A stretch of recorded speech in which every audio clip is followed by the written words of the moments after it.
My students in my graduate mindfulness class at NYU and patients in my therapy practice consistently ask me, how do I sit with negative emotions? I hear, but Dr. Maidenberg, I know how good mindfulness and meditation is for me. I try, but I just can't do it. Or I'm not even willing to try because my mind is so busy. It races and overthinks. There's no way that I could sit in stillness. I say, welcome to my world. My mind wishes that sleep was optional. I had to gradually and compassionately teach my mind to sit with uncomfortable emotions. I've become obsessed with helping others through this barrier because it makes life so much more fulfilling. I'm known to many as the anxiety lady. I wear that name as a badge of honor. So much so that I've become an expert on emotional avoidance. I teach people to face themselves and approach their discomfort and fear so that they live the life they want to be living. Here's the thing. We can't control thoughts and feelings. That's a fact. However, we can control our behavior. And that awareness and acknowledgement has been transformative for my patients and students. It's a game changer. It facilitates a new and tender way of approaching ourselves. See, we all avoid collectively. Emotional avoidance is a human phenomenon. When we cut off negative feelings, we're cutting off the positive ones too.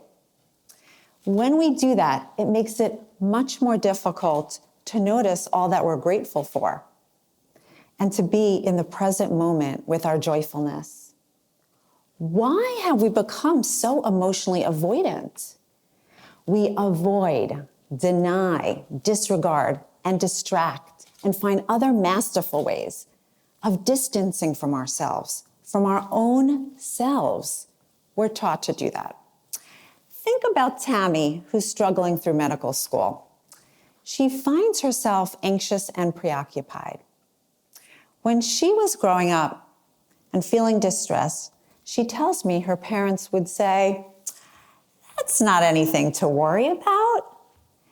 Try to be more happy and hopeful. You're stressing yourself out.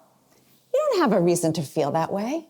You're smart, beautiful, and have everything going for you." Many of us could relate to being told or thinking we could get rid of negative emotions. So let's try and see if you could get thoughts out of your mind, as we're instructed to do. Try hard as you can to get the number 3 out of your mind. Whatever you need to do, by the time you leave here, I want you to try to get the number 3 out of your mind. So how are you doing? What's your mind doing? As you're trying to get rid of the number 3, you're remembering the number 3 in order to forget the number 3. Not only will you remember the number 3 when you leave here, but if I saw you in a week from now, you would still remember the number 3. The harder we resist, the more intense and persistent the thoughts and feelings get. We're not kids in a candy store where we could select the candy we want and disregard the rest. Wouldn't it be nice if we could turn feelings on and off like a light switch? Turn on the ones that make us feel comfortable and turn off those that make us feel sad, disappointed, frustrated, angry? Let's talk facts. Avoidance strategies help in the short term, but wreak havoc in the long term and leave us even more intensely uncomfortable. Our brain is wired to choose avoidance.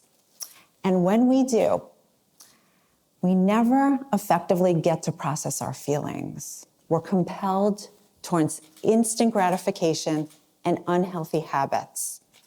We miss out on prime opportunities to build our frustration tolerance and effective coping skills. Couldn't we all use effective coping skills, especially when life gets challenging, which it always does? We get in our own way. We think we could outsmart our minds. Take, for example, this orange squishy ball. When you flex and squish, it contorts into a smaller, rigid state. And when we ease up, the ball automatically reinflates. Our feelings are the same. We can stuff them and stuff them. But when we let go, they come right back up. Consider the brain science and our neuroanatomy. Our mind serves to protect us from discomfort and threat. It negatively reacts to the unfamiliar. It especially doesn't like to be out of control, and it often becomes overprotective. So we're wired to preemptively worry. We take precaution in order to keep ourselves safe. It causes on to hold on to familiarity, our habits, repeated patterns of behaviors, and the narratives that we tell ourselves. Let's talk about our unconscious. Our unconscious runs the show. 95% of it, according to cognitive neuroscientists. We're conscious of only 5% of our cognitive activity. This means most of our decisions, actions, emotions, and behavior rely on our autopilot programming. Said more scientifically, our adaptive unconscious. From blinking our eyes to driving from our home to the grocery store, we rely on our adaptive unconscious. When we want to change, we need to move beyond the unconscious and act from conscious awareness. If somebody is traumatized with a little t or a big T, which unfortunately makes many of us, a trigger can bring on an involuntary memory. Our memories are relived through our thoughts, feelings, and bodily as if it's happening in the moment. Long after the events of 9/11, people in the vicinity reported to me that when they heard a plane go overhead, they felt a startled response and had a sudden, strong urge to flee. Prior to 9/11, they never had that response. Now, intellectually, they knew they were safe, but their brain, the executive protector, rang the alarm bells off in order to keep them alert. I remember when I was a kid, I was laying in bed. It was dark. I was half asleep. I started to hear scratching noises, what seemed to be getting louder and louder and closer, when all of a sudden, my closet door flung open and my cat sprinted out. I sat up in my bed and screamed for dear life. Till this day, I still close my closet and bathroom doors before I go to sleep. Almost 40 years later, that memory is still so vivid and real. When we're triggered, we go into a state of hyperarousal and high alert. Our amygdala gets hijacked, and we're driven by our thoughts and feelings.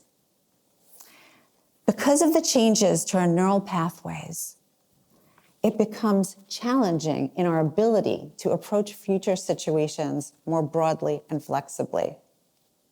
Our minds have a mind of their own.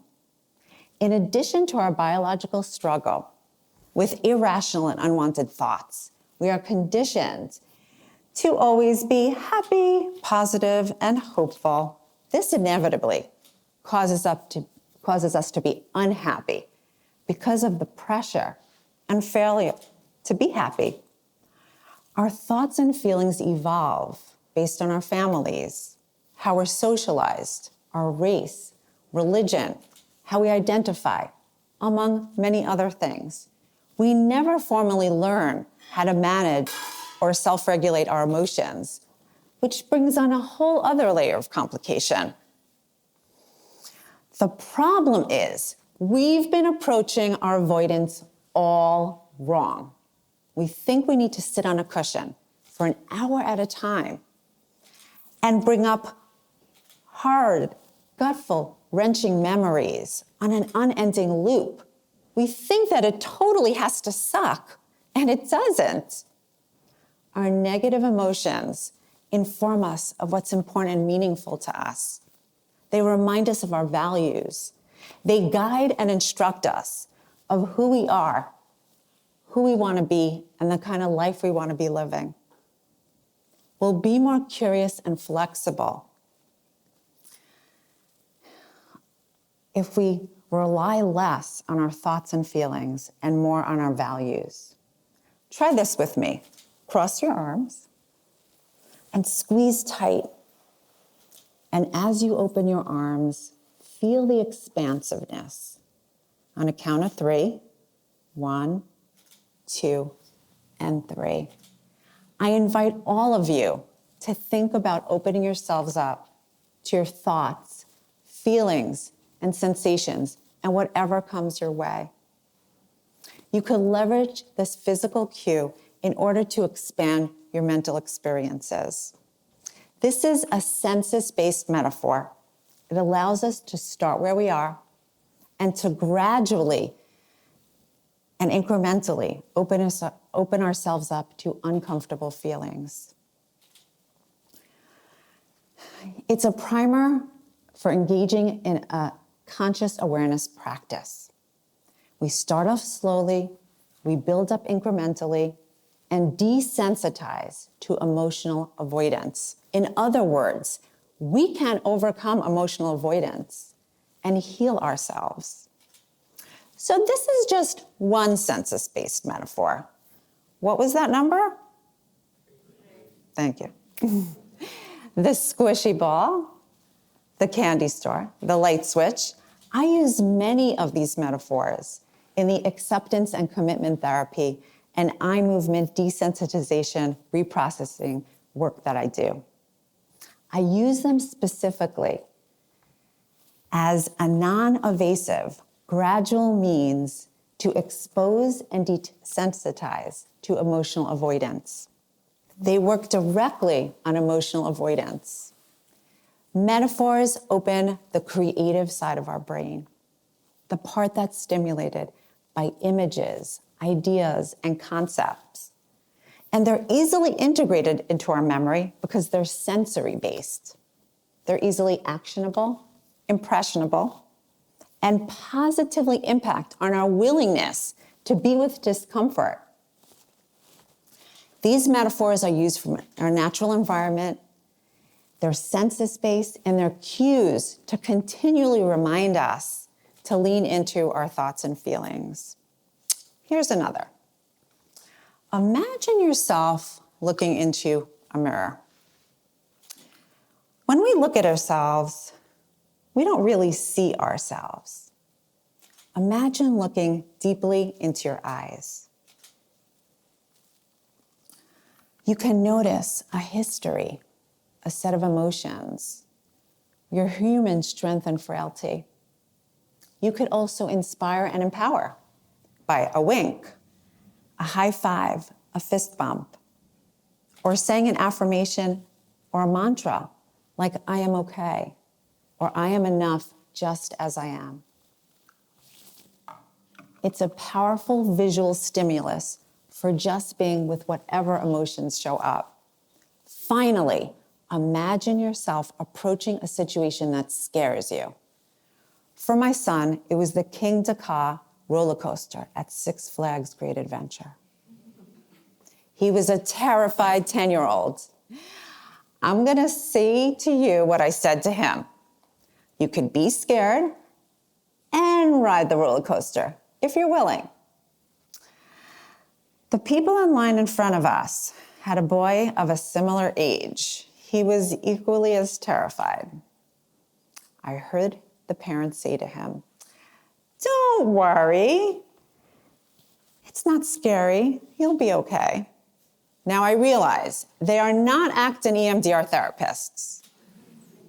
They're not referred to as the anxiety lady by profession, And they're not obsessed with alleviating emotional avoidance. But I would not have advised them to take that approach. And I caution all of you about saying this to yourself or your loved ones. What may come from best intentions, in reality, invalidates our experiences. Avoiding negative emotions doesn't work. Next thing I knew, the boy went off the line. He didn't go on the roller coaster. At what point does opting out of the roller coaster become this kid's whole life? At what point does it become yours? Being up close and personal with our negative emotions can unleash what is already within us, our worthiness, our goodness, and all that life has to offer.